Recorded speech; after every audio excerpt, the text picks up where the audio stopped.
You watch, you waited. Now it's time to save. It's the grand opening sale of the all-new Stevenson Mazda. Stevenson Mazda on Market Street. Truckloads of 2010 Mazdas have arrived, and we're selling them at 2009 prices. Stevenson Mazda. Cheers, the best you can't deny.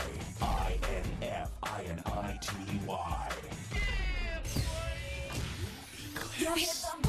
Cheerinfinity All-Stars is a competitive cheerleading and tumbling school. We accept all ages and skill levels. Whether you're looking to be on one of our nationally ranked All-Star teams or just want to learn about handspring, we have a place for you. Cheerinfinity All-Stars, where beginners become champions.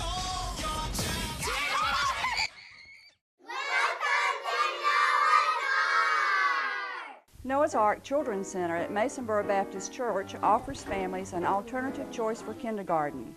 We provide a high-quality academic program in a family-oriented Christian environment that prepares children for their future academic success. We chose Noah's Ark because of the low ratios and the individual attention. Jackson has really thrived because of that. Thinking about kindergarten? We are enrolling now for fall 2010. Call us for more information.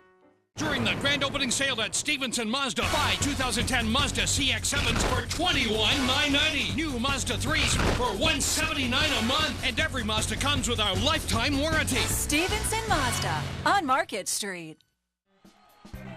Welcome back to the Cape Fear Sports Report, driven by the Stevenson Automotive Group. As always, we're here at Francesco's. With a lovely aroma wafting through the air. All I can think about is bacon right now, but we've got to focus. Focus. Right now we're going to focus on a little high school roundup. We've got high school hardwood action on the Cape Fear Sports Report. Cape Fear Academy was at home Tuesday night as the Hurricanes welcomed Village Christian. In the girls' game, Village Christian was out front most of the night, led by Hillary Summers in her 22 points. Cape Fear Academy regrouped and rallied in the fourth quarter, cutting the lead to just 2 points. But in the end, Village Christian pulled away late. They go on for the 43-33 win as the Hurricanes dipped to 11-5 on the season. In the boys' game, Cape Fear started with a hot hand from outside.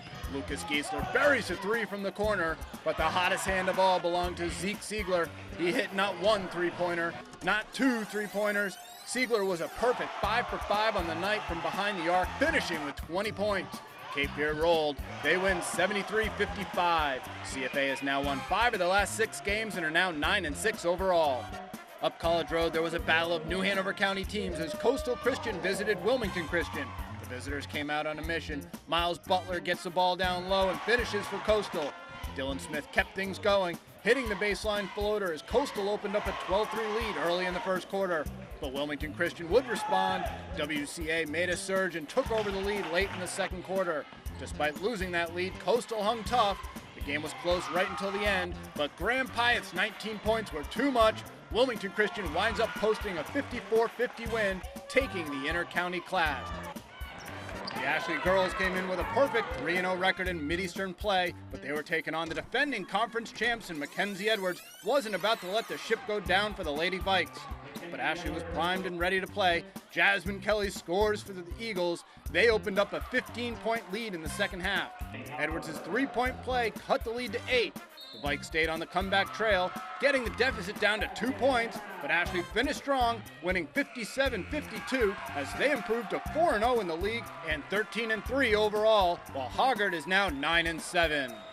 Great win, but we're not, that's what we said. We beat them in the Christmas tournament, and that was a good win, but we're not satisfied for just beating them one time in the season. We had a big lead on them in the beginning, but we gave it up, which we shouldn't have. We slacked on defense, we didn't box out, we gave them second opportunities, and of course, when you give a team second opportunities like that, they're going to put the ball in the basket. The boys' game was pivotal. Both teams came in at 8-7 overall and 1-2 in the league. It was Ashley that jumped out in front early. Travis Keys gets open for the three-point play. The Eagles opened up a 26 lead in the second quarter as they looked to pull away. Hoggard finally found their shooting touch. Lawson Aarons with a sweet lefty stroke cans the three. The momentum swung back in the favor of the Eagles. Ashley finished the half on an 8-0 run, taking a 30-15 lead into the locker room. Javon Jenright goes coast to coast in the third quarter as Hoggard cut the lead to 9, but that was as close as the Vikings would get. Travis Keys was unstoppable in the fourth quarter. Ashley wins 63-50, led by Keys' game-high 20 points. Just thought we did a tremendous job of getting the basketball inside and did well on the boards, and that's what you have to do is play to your strength. When teams are this balanced like they are in our conference this year, you have to play to your strengths. Checking out the Mid-Eastern Conference standings after Friday's games, Ashley sits atop with their perfect 4-0 record on the girls' side. And over on the boys' side, New Hanover and Rose sit tied at 3-1. Tuesday's a big night. Laney and Ashley, Hoggard and New Hanover. We'll have all the highlights for you next week on the Cape Fear Sports Report. Take your mark.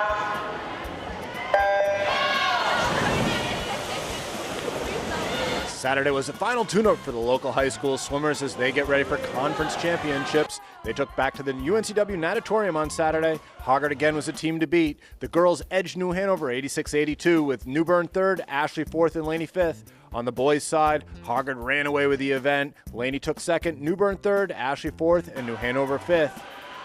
The big conference championships will be Tuesday night back at UNCW's Natatorium. The event kicks off at 7 p.m. Tune in next week as we have a complete roundup, and that's a look at high school sports. How about those Screaming Eagles going into Viking territory and beating them 2 games? Pretty impressive, and the Ashley girls now in first place. We're about midway through conference play. Big games on Tuesday. Laney and Ashley, Hoggard, New Hanover. We'll have the highlights next week. Let's give some credit to the people on the sideline who cheer on all those players in the games. Our token blonde, Kelly Carr, is over at Ashley for one of the area's biggest cheerleading competitions. Let's go! Over to Kelly.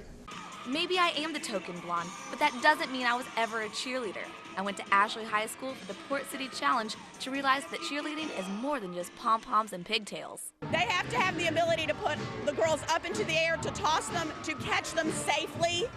They need to know gymnastics skills just like a gymnastics team would. They need to know dance skills just like any college dance team would. I'd put them up against any other athlete. Maximum Competitions hosted the cheerleading event for the 7th year in a row. Local all-star teams and high schools throughout the Eastern Carolinas came to compete for the title of Grand Champions.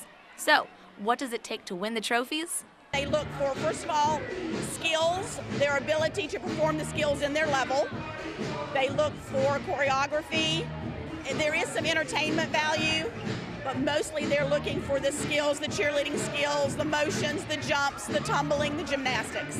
Ashley High School has been the annual host. Screaming Eagles cheerleader Allison Taylor told us it takes a lot of hard work to prepare for the competition.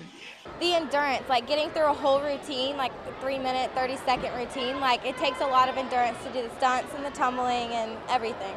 Endurance is important for all sports, and yes, cheerleading is a competitive sport. I'll take any football player on your football team and tell them to do what these girls do, and they won't have a chance. We work really, really hard. We work just as hard as any other sport to do well.